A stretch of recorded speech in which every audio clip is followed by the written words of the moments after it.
Thank you, Mr. Ashwini Vaishnav, a very busy minister, so many portfolios, running literally all the trains and the entire internet, our phones, everything. Mr. Ashwini आपके Vaishnav. Phone में नहीं हूं मैं. हाँ, वो वाला सवाल काफी दिनों से पेंडिंग है. लेकिन I want to begin with the fact that the theme of our Times Now Summit is India Unstoppable. How would you tell India today, all our viewers, our audiences here, on the 5 big reasons why you think India is unstoppable? Last 10 years of our country have been historic. If you look at any sector, I'll talk about 3 sectors. Railway, 40,000 kilometers electrified in 10 years. Compare that with the 20,000 kilometers done in 60 years before that. Right? 40,000 in 10 years versus 60,000 in 20,000 in 60 years. 31,000 kilometers of new railway tracks constructed just in a time frame of 10 years. 15 kilometers per day is the pace at which we are constructing. That was 4 kilometers per day. Absolutely, sector after sector, dedicated freight corridor. 2014, the number of kilometers that were commissioned and operational was 0, zilch. Today it is more than 2,700 kilometers, actually functional, 400 trains running on the system daily. Electronics manufacturing, practically negligible 10 years back, and today $110 billion worth electronics manufacturing. Apple alone is hiring more than 1 lakh persons are employed in the factories of Apple iPhone manufacturers. It's an absolute fundamental change, semiconductors, which the country dreamt of since 1962. Now we have 4 units where the construction is going on. Sector after sector, if you look at it, the work which has happened, the momentum which is there in our economy, it's phenomenal. I can say with a 95% confidence interval that in the coming 10 years, the country will grow at a consistent growth rate of 6 to 8% real growth in the coming 10 years. So definitely that means it's unstoppable. It's unstoppable because we have a great captain, we have a great leader who is thinking of 25 years ahead, who has a 10-year legacy in central government and a total of 27 years of total legacy in governance and a 25-year ahead action plan. That's our Prime Minister Modi ji, and that's why India is unstoppable. Mr. Ashwini Vaishnav, you are the poster boy, literally, of the semiconductor masterclass that you've held. And semiconductors can be a game changer as far as India and its economic position, as well as its position of attracting investments in the country is concerned. Can we be an alternative to China? Or once again, the question many are asking, this time around, can we capitalize on the opportunity? Absolutely yes. Emphatically yes. This will be a reality. In the coming 5 years, Bharat will be among the top 5 semiconductor destinations of the world. I can say that with very high level of confidence.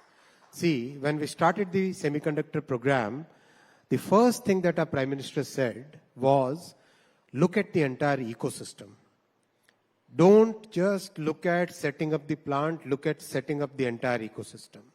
Second thing, he mandated on us, look at minimum 10 years program and ideally a 20 years program. Don't look at a 1 year, 2 year, or this scheme, this financial year, that financial year. We stuck to those 2 principles. We practically, I must have personally met about 45 company CEOs and CTOs. We asked them every detail that is needed for setting up this new industry. And we did a lot of homework, practically. So I remember the first few meetings with the CTOs. They would say that, no, aapke yahan ye nahi hai, you don't have this, you don't have that. And we worked meticulously on every possible item there are 250 odd chemicals and gases which go in semiconductor manufacturing. And some of the names are tongue twisters, very difficult to even pronounce the names. So it's very, very complex industry, but the hard work is paid off. We have 4 units where the construction work is going on. And the construction work was also done in record time. Micron plant, June 23, the agreement was done.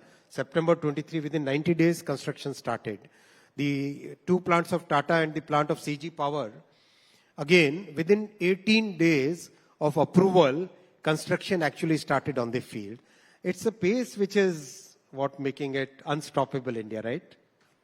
Well, Mr. Ashwini Vaishnav, you've been a career bureaucrat, went to the private sector, became an entrepreneur, and then made your foray into politics. The question I want to ask you, पहले कहा जाता था कि governments are, laid back working, things happen at their own pace, file pushing is the way governments run. You've been a part of the Modi Sarkar. I want to ask you, what would you say and how would you describe Modi's cabinet and Modi's government? देखिए, prime minister Modi ji का vision, देश के लिए जो संकल्प, the way he is thinking about the country, it's a phenomenal thing. It's something which I don't think any other country is as blessed as we are. I don't think any other country in the world has a leader who is thinking of 25 years ahead, who's taking inputs from more than 15 lakh people to create a vision for 2047, who is actually implementing, breaking down that vision into implementable portions, executable portions, then giving those targets to the ministers, and also taking the private sector, the stakeholders, the civil society, everybody together to make sure that our vision, the way we would like to see our country in 2047, that is realized. Where would you find this kind of leadership? And this leader works almost 20 out of 24 hours in a day. No Saturday, no Sunday for him. Absolutely no holiday for him. I don't think, at least in whatever interaction I've had with Honorable Prime Minister, I've never seen him taking even 1 hour holiday, forget 1 day holiday or few days. I think there are other leaders who are frequently visiting all kinds of places and being seen with. This is a person who is committed to the country, who's just thinking of the country 24 hours. Rashtra Pratham, Sadaiv Pratham. That's the only thing he thinks. And that's what he's working on. And we are all very fortunate that we are able to contribute in our own way. जैसे भगवान राम जब अपना सेतु बना रहे थे, तो गिलहरी का भी एक रोल था. तो हम जैसे गिलहरी के रोल वालों को भी आज सौभाग्य है कि हम उसमें उस बड़ी जर्नी में हिस्सा बन रहे हैं. बड़ी पावरफुल गिलहरी है, रेलवेज भी चलाती है, टेलीकॉम भी चलाती है, आईटी भी चलाती है, बड़ी पावरफुल, बड़ी कर्मठ गिलहरी है ये तो लेकिन सवाल ये भी है, आपने कहा कुछ लोग हॉलीडेज लेते रहते हैं, कहीं जाते हैं. Who are you referring to? आप सब समझ गए, समझने वाले समझ गए. नहीं, आप अगर बता देते तो जनता अच्छी तरीके से समझ जाती. बहुत सारे लोग हैं. देखिए, विपक्ष में हम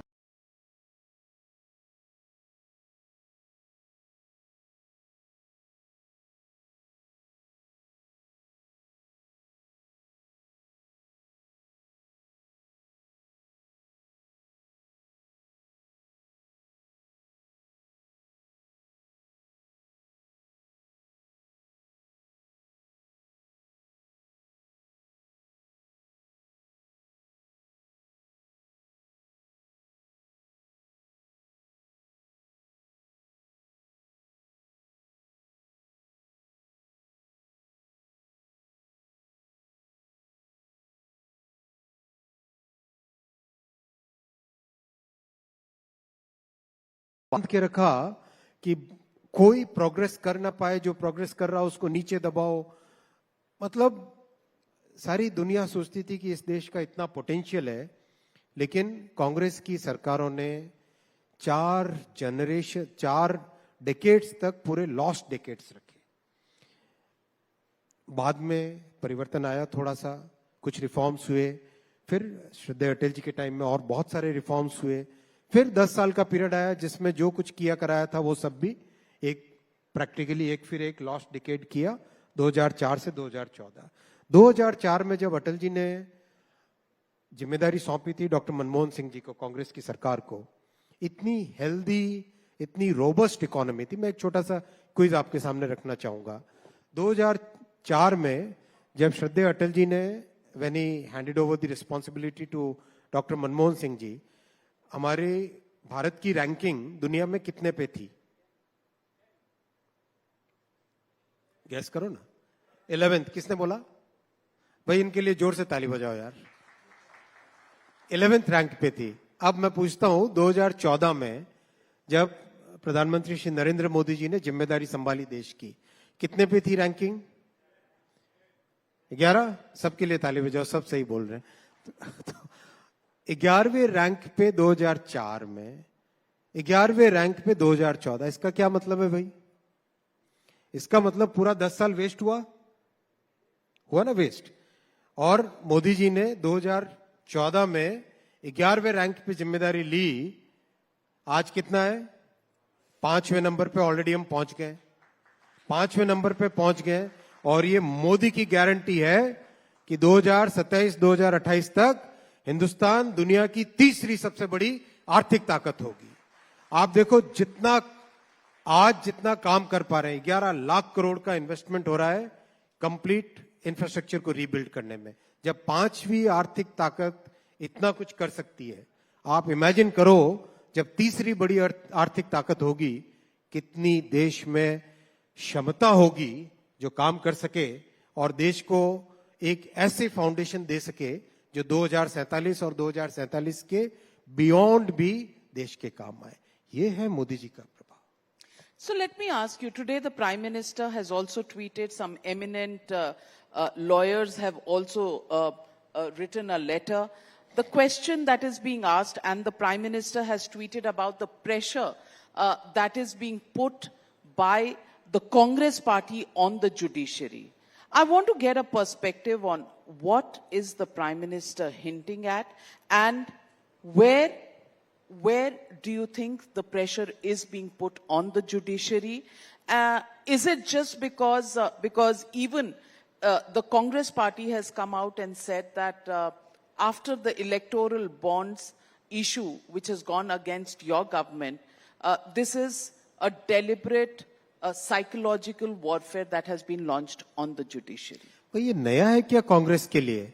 कांग्रेस का पूरा इतिहास इस चीज से भरा हुआ है।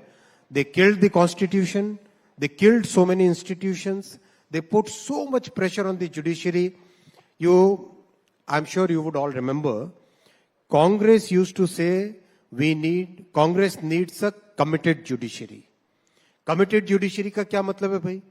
अब ये बताओ, कांग्रेस का पीरियड था जिस पीरियड में जुडिशरी में जो व्यक्ति चीफ जस्टिस ऑफ इंडिया बनना चाहिए था उसको नहीं बना के किसी और को बनाया। व्हाई? दैट्स व्हाट कांग्रेस की जीन्स ऐसी है, कांग्रेस का कल्चर ऐसा है। कांग्रेस में ये है कि किसी भी इंस्टीट्यूशन में इंडिपेंडेंस नहीं रहनी चाहिए।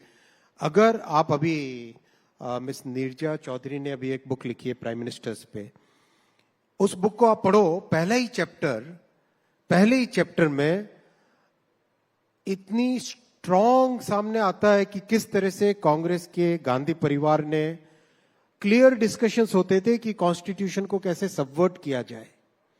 I mean that's the way Congress mindset is. तो आज वो फिर प्रेशर डाल रहे हैं, ये उनका काम है, ये उनका नेचर है। लेकिन मैं आपको विश्वास दिलाता हूं एक चीज का, ये देश, हमारी डेमोक्रेसी, हमारे देश में आज जो एक पॉजिटिव माइंडसेट है, आज जो एक अंदर से आत्मविश्वास है, इस देश को कांग्रेस की कोई भी गलत भावना इस देश को हिला नहीं सकती, इस देश के कॉन्स्टिट्यूशन को टच नहीं कर सकती। इस देश के इंस्टीट्यूशंस को, कांग्रेस में आज इतनी ताकत नहीं है कि वो किसी भी इंस्टीट्यूशन के साथ कोई भी छेड़खानी कर सके। But the charge of the Congress party is that it is your government that is subverting institutions, especially the misuse of agencies against opposition leaders. Especially in the recent times, there has been Hemant Soren, a sitting chief minister who's had to resign, has been put behind bars. Delhi Chief Minister Arvind Kejriwal, sitting Chief Minister, has been put behind bars, and today he's argued his own case, saying this is the BJP's conspiracy to crush the Aam Aadmi Party. जहां पे money trail well established हो, एक कांग्रेस के MP के यहां से 350 करोड़ रुपए cash मिलता है, 350 करोड़ रुपए कैश मिलता है, और वो कांग्रेस कहती है कि एजेंसीज का मिसयूज करो। अरे भाई, इतनी हिपोक्रेसी पब्लिक लाइफ में, ये कांग्रेस की ही बस की बात है और किसी के बस की बात नहीं है। एंड अरविंद केजरीवाल, वो तो कह रहे हैं 1 रुपया भी नहीं मिला उनके घर से, मनीष सिसोदिया के घर से, संजय सिंह के घर से, फिर भी अरेस्ट कर लिया। कोर्ट्स ने एक के बाद एक, जब मिस्टर संजय सिंह और मिस्टर मनीष सिसोदिया के हियरिंग्स हो रही थी, क्यों उनको पीछे रखा है बाहर? Why the courts have not intervened there? They have not intervened because they must have seen something which, obviously it's a judicial process going on. We shouldn't be commenting on that. But today we have a free and fair judiciary. We have absolutely robust judiciary. So let the judiciary decide. Let Kejriwal ji also put his point of view in front of the judiciary. Let the prosecution agencies, let them put their point of view. दूध का दूध, पानी का पानी हो जाएगा। Mr. Vaishnav, the question is that your government, in terms of governance, in terms of the promises that they had made, claims that it has done very well. Economic indices, of course, support the theory. Ram मंदिर का promise था, आपने पूरा किया। Article 370 था, आपने पूरा किया। अगर आपका रिकॉर्ड इतना अच्छा है, तो फिर एजेंसीज की जरूरत क्यों पड़ती है इलेक्शन के समय? और दूसरी बात, इतने सारे इंपोर्टेड लीडर्स दूसरी पार्टियों से लेने की जरूरत क्यों पड़ती है? देखिए, जब लिकर स्कैम में इन्वेस्टिगेशन चालू हुआ था, कौन सा इलेक्शन था? देखो आप नविका जी, किसी चीज को कॉन्टेक्स्ट में देखो। जब मिस्टर हेमंत सोरेन के करप्शन के केसेस चालू हुए, कौन सा इलेक्शन था? जब मिस्टर साहू के पकड़े गए 350 करोड़, कौन सा इलेक्शन था? जब बंगाल में 50 करोड़ रुपए कैश पकड़ा गया गरीब बच्चों के, जो कि एग्जाम देके अपने सरकारी नौकरी को ढूंढ रहे थे, तब उनसे पैसे लेके एक टीएमसी का मंत्री 50 करोड़ रुपए कैश पे बैठा था, तब कौन सा इलेक्शन था? इलेक्शन के साथ कैसे जोड़ते हो भाई आप? कोई जोड़ने की बात नहीं है। ये तो एजेंसीज अपना काम इंडिपेंडेंटली कर रही है, लेट देम डू। और अगर ये कहते हैं कि करप्शन को बनाए रखो, ये तो नहीं चलने देंगे। मोदी जी ने क्लियर भ्रष्टाचार के विरुद्ध लड़ाई का, and he has taken up this matter in a very strong way. Corruption के विरुद्ध लड़ाई के लिए हमेशा बाहर आए और मजबूत एक्शन लिया, लड़ेंगे। Also the question will be, why is absolutely no action being taken against those who either come into your party or are part of your party and have cases from the past? कोई ऐसी बात नहीं है। Judiciary, agency सब अपना काम independently कर रही है। But there are people who you have accused in the past who are now part of your political party, and therefore आप दूसरों को hypocritical कहते हैं, थोड़ा अपनी पार्टी पर भी देख लीजिए। Absolutely not. मैं आपको एकदम क्लियर कहता हूं कि कहीं पर भी एजेंसीज काम करने के लिए पूरी तरह से फ्री है और कर रही है फ्रीली, कहीं इंडिपेंडेंटली काम कर रही है, इसमें कोई दो राय नहीं है। So I want to ask you, Bharat Jodo Yatra, do you think it has, and this is the 2.0 that I'm talking about. पहली यात्रा जब हुई राहुल गांधी की, तो आप कर्नाटक, तेलंगाना हार गए। दूसरी जो भारत जोड़ो न्याय यात्रा है, इसके बाद क्या इम्पैक्ट रहेगा? हम राजस्थान भी जीते, छत्तीसगढ़ भी जीते, मध्य प्रदेश भी जीते। हमने तेलंगाना में वोट शेयर डबल डिजिट से ज्यादा में लेके आए। कर्नाटक में वोट शेयर बहुत ज्यादा डिफरेंस नहीं आया है। आप हम लोगों को एक वो हमेशा ध्यान रखना चाहिए, कॉज एंड इफेक्ट। कॉजेलिटी और कोरिलेशन में बहुत बड़ा डिफरेंस होता है। कॉज एंड इफेक्ट देखो, आप अननेसेसरी चीजों को कोरिलेट मत करो। बहुत सिंपल है। आज देश में लोगों ने क्लियरली अपना मन बना लिया है। आप छोटे से छोटे गांव में जाके देखो। मैंने काम किया वेस्टर्न यूपी में, 3 लोकसभा में काम किया, और अभी मध्य प्रदेश में काम किया, और उड़ीसा में जमीन में मतलब जमीन के साथ जुड़ के कुछ काम किया। बहुत ज्यादा मेरा राजनीतिक अनुभव नहीं है, इसलिए मैं इतना आपको नहीं कह सकता, लेकिन जितना देखा है एक चीज स्पष्ट सब तरफ से आ रही है। Everywhere, wherever you go, one thing which people are saying very emphatically, 50-60 वर्षों में जो चीज उन्होंने सोचा, जनता ने, जन जन ने सोचा था, those things are now actually delivered in every household in the country, and that is without any discrimination. अभी थोड़े दिन पहले मध्य प्रदेश में था, गरीब से गरीब घर में जाके आप बात करो, आदिवासी घरों में जाओ, आप वहां पे बात करो लोगों से, लोग स्पष्ट कहते हैं the kind of facilities which have come in the last 10 years, unthinkable. एक माँ बोली कि हम सोचते थे कि गैस का चूल्हा मतलब भोपाल में, इंदौर में, जबलपुर में जो बड़े संभ्रांत परिवारों में गैस का चूल्हा होता होगा, लेकिन आज मोदी जी ने हमारे घर तक लाके दिया है।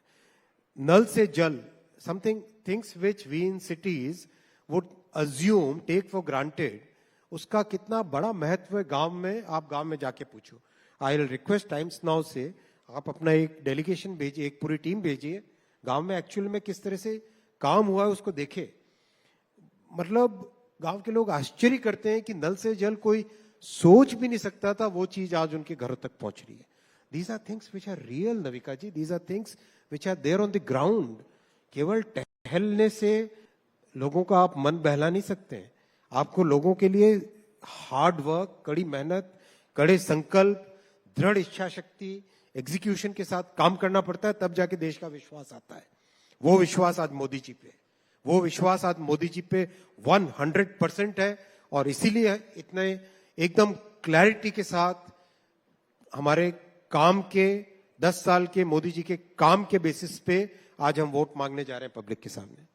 Mr. Vaishnav, you are somebody who's got bipartisan support in your election to the Rajya Sabha. The BJD supported you, the BJP of course supported you. वैष्णव जी ने क्या जादू किया? देखिए, बहुत सारी चीजें होती है जो पार्टी अपने अपने लेवल पे फैसले लेती है। मैं सार्वजनिक जीवन में जो भी मेरे सार्वजनिक जीवन के फैसले होते हैं वो पार्टी लेती है। मैं एक कार्यकर्ता हूं, एक डिसिप्लिन कार्यकर्ता हूं, जो पार्टी तय करती है वो मैं कर लेता हूं। और बीजेडी के साथ अलायंस की बात, क्योंकि आप ओडिशा से राज्यसभा मेंबर हैं, क्योंकि आप ओडिशा में काम कर चुके हैं, आप ओडिशा काडर के ऑफिसर भी रह चुके हैं, I want to ask you, there was a conversation of an alliance between the BJP and the BJD and then it fell through. Why? देखो, मुझे अनुभव कम है, इसलिए मैं शायद I wouldn't like to make a very big statement here, but conceptually when a ruling party and the principal opposition party, conceptually alliance between these two combinations is very difficult, looks very improbable. So I think we'll contest all the seats in we will contest all the seats in both the Lok Sabha as well as the assembly. And we will come back, we'll come out, we'll emerge as a very, with major gains. So you can only take members of parliament, leaders from that political party, but you can't have the party as an alliance partner. वही मैंने कहा ना आपको, alliance between ruling party and the principal opposition party in a state is something which is very improbable. पर भृतुहरि Mahtab BJD के साथ थे इतने साल, उन्हें आप ले सकते हैं? देखिए, भारतीय जनता पार्टी एक विचार, एक कमिटमेंट, एक आइडियोलॉजी पे चलने वाली पार्टी है। ये एक पार्टी है जिस पार्टी में हमेशा राष्ट्र प्रथम, सदैव प्रथम के प्रिंसिपल को मान के चले। ये एक पार्टी है जिसने आज नहीं, अपनी शुरुआत से 1952 में जनसंघ के समय से अंत्योदय को अपना मूल मंत्र माना है। We have always considered inclusive development as a major goal. इस फिलॉसफी में जो भी विश्वास करे उन सबका स्वागत है। जो इस आइडियोलॉजी में बिलीव करे वो सबका स्वागत है। मैं तो कहता हूं आप भी ज्वाइन करिए, बहुत अच्छी पार्टी है। मैं जहां हूं खुश हूं, and I would invite more and more people to join Times Now, but the question that I want to ask you is, would you recommend career politics to professionals? आप एक प्रोफेशनल थे, अब पॉलिटिक्स में है, आपका experience कैसा रहा? Politics और पब्लिक लाइफ अपने जीवन में कुछ ऐसा करने का मौका देता है where you can give back to the society. See, कोई भी व्यक्ति, we are all creatures of our society. Whatever we are because what our country has given us, what our society has given us, what our educational institutions have given us.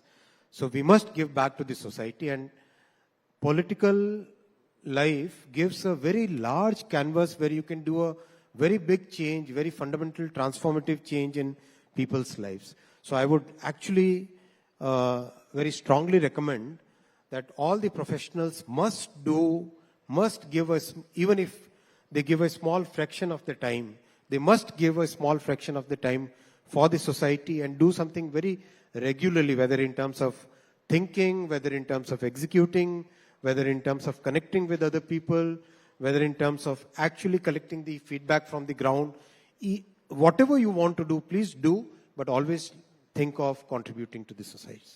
But many people, many professionals feel scared that if they don't have antecedents in politics, survival could be difficult because politics is a difficult stream to be in. How has it been for you? Is there any special skill set that is required to become a politician?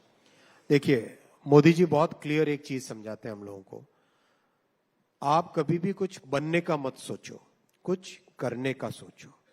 He is very clear in his mind when he tells us, हमेशा कुछ जो आप करना चाहते हो उसको करने का सोचो. ये मत सोचो कि आप ये बनो वो बनो. If we have that mindset, if we think of our life in that way, then everything becomes very straightforward. Is politics straightforward from the inside? Life में क्या चीज स्ट्रेट फॉरवर्ड होती है? हर चीज में कॉम्प्लेक्सिटी होती है, हर चीज में डिफिकल्टीज होती है. डिफिकल्टी सामने आए, उस डिफिकल्टी को फेस करके उसमें से सोल्यूशन निकाल के आगे बढ़ना चाहिए. Is there any commonality between professionalism in the private sector and the way governments run? अगर मन में सेवा का भाव हो, if we think, okay, we have to contribute to the society, we have to contribute to nation building, I think whichever profession we are, it's one and the same. Whether in a media house, if you can think of how do you contribute to building the country, building the nation, I think that's exactly the same thing that we are doing in the government. What's the targets? When you have one-on-one meetings with the Prime Minister, or when you meet in a group of ministers meeting the Prime Minister, is it always work-oriented, target-oriented, also some political objectives that are there? Or are there any sessions that are had with the Prime Minister where you talk about how to change mindsets, how to take the country forward? Do these discussions take place? देखिए, once we are working in a team, and the way our Prime Minister is, he goes in good details. He's a very detail-oriented person. And in my professional as well as personal life, I've not seen a person who is as intent listener as our Prime Minister Modi ji is. He can take a very, very complex subject and very intently he'll get engrossed in that subject and deeply think about it and come up with things that we would have not even thought of. I have multiple examples. For example, in semiconductors, when we went to him for the structure of the India Semiconductor Mission, we sought a meeting of about 45 minutes. He actually spent almost 3 hours with us, going in every detail, and at the end of the meeting he said, देखो, देश ने बहुत बार ये प्रयास किया है और आज जो परिस्थितियां हैं, उन परिस्थितियों में सक्सेसफुल होने की प्रोबेबिलिटी ज्यादा है, संभावना ज्यादा है। हर चीज को ढंग से सोच के 360 डिग्री सोच के इंडिया सेमीकंडक्टर मिशन का स्ट्रक्चर बनाओ जिससे कि सक्सेस मिले ही मिले। इतना डिटेल में जाते हैं। स्टेशंस की बात थी, स्टेशंस की बात में 2.5 घंटे के प्रेजेंटेशन के बाद में पीएम साहब ने कहा कि नहीं ये नहीं चलेगा। Then he calls me up late in the night और बोलते हैं कि नहीं तुम्हारा जो डिजाइन था ये डिजाइन आज के लिए ठीक है, 50 साल आगे की सोचो। That's what our prime minister is. He goes deep in details. He's a very intent listener. He'll always encourage you to think long term. He'll always ask you to check whether all the stakeholders have been taken on board or not. He's a person who will say that इसमें technology का भी ध्यान रखना है और एक साधारण से साधारण नागरिक का भी ध्यान रखना है। इसमें फाइनेंसिंग का भी ध्यान रखना है, देश के ऊपर या इसके यूजर्स के ऊपर कोई बोझ न पड़े उसका भी ध्यान रखना है। Very comprehensive way of thinking. It's a real pleasure working with him. I must say, at least my little experience, it's a real pleasure working with him. So, as a minister in the Modi cabinet, are you confident of the target that has been set? अब की बार 400 पार। बिल्कुल, अब की बार 400 पार होना ही होना है, and that is based upon the work which has been done. देखो, 10 साल की लेगेसी देश के सामने है, 10 साल की लेगेसी पूरे देश के सामने। इससे पहले गुजरात की लेगेसी ऑलरेडी थी। गुजरात प्लस देश के प्रति जो मोदी जी ने जो काम किया है वो देश के सामने है आज। और अगले 25 साल का क्लियर विजन, अगले 25 साल के लिए क्लियर रोड मैप, वो क्लियरली सामने। आप मुझे बताओ, आज अगर विश्व के टॉप 10 इकोनॉमीज को अगर आप सामने लेके देखो, लिस्ट बनाओ, क्या कोई एक भी देश है जो आगे 25 साल की सोच रहा है? कोई नहीं सोच रहा है। कोई एक लीडर है जो इतना फॉरवर्ड थिंकिंग हो? कोई नहीं है। ये आज देश का जन जन पहचानता है। जनता में एक ऐसा स्ट्रांग विश्वास है। मैं आपको बताऊं, सहारनपुर जिले के छुटमलपुर गांव, माइनॉरिटी पॉपुलेशन वहां पे मैक्सिमम है, क्लोज टू 75% पॉपुलेशन माइनॉरिटी है। उस गांव में जब मैंने जाके अपने साथियों से मैंने पूछा, गांव के जो निवासी थे उनसे सबसे पूछा कि भाई आपको घर मिला? हाँ मिला। क्या आपके प्रति कोई भेदभाव हुआ? नहीं, कोई भेदभाव नहीं हुआ।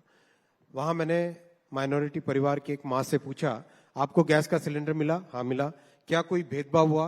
नहीं, भेदभाव नहीं हुआ। ये जो सबका साथ, सबका विकास, सबका विश्वास, सबका प्रयास, ये जो मोदी जी ने मंत्र दिया है, इसको वो पालन भी करते हैं।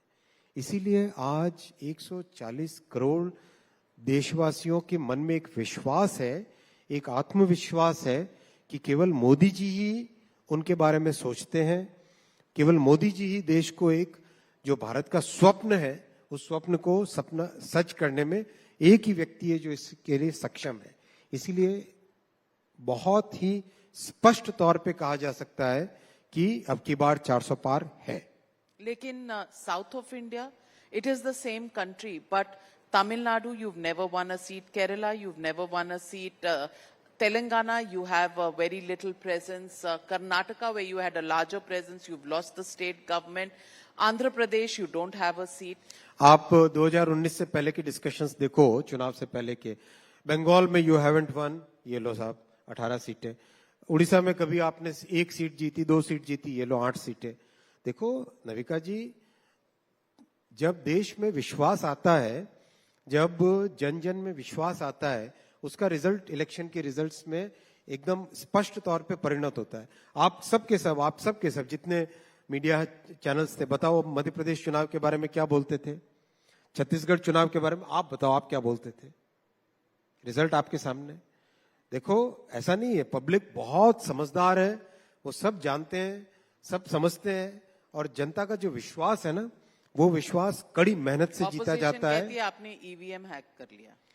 भाई यही ऑपोजिशन 2004 से 2014 में जब कांग्रेस की सरकार थी, तब क्या ईवीएम से नहीं होता था चुनाव? वही ईवीएम है जो तब थी और अब है। मैं एक इलेक्ट्रॉनिक्स इंजीनियर हूं, मैं समझता हूं ईवीएम क्या होती है। वही ईवीएम है भाई। देखो, जब एक वो हिंदी में कहावत है ना, खिसियानी बिल्ली खंदा नोचे, खंबा नोचे, तो ठीक है, उन लोग जब वो मेहनत नहीं करना चाहते तो किसी न किसी को दोष तो देंगे ही देंगे। आपको लगता है वो मेहनत नहीं करते? इतनी लंबी यात्रा, भारत जोड़ो यात्रा मणिपुर से भाई लेकर, गाड़ी में बैठ के क्या यात्रा यार, आप भी क्या बात करते हो। लेकिन महाराष्ट्र में जब क्लोजिंग हुई थी तो सारी ऑपोजिशन पार्टीज इकट्ठे एक प्लेटफॉर्म क्या पे थे। नविका जी, बंगाल में टीएमसी और कांग्रेस साथ है क्या? क्या अधीर दादा बोल रहे हैं और क्या राहुल जी उसका जवाब दे रहे हैं? क्या ममता दीदी बोल रही है और क्या उसमें कम्युनिस्ट पार्टी? कौन है भाई साथ? अभी आप देखो महाराष्ट्र में हर कोई अपने अपने हिसाब से लिस्टें निकाल रहा है। ये घमंडिया गठबंधन एक फिक्शन है।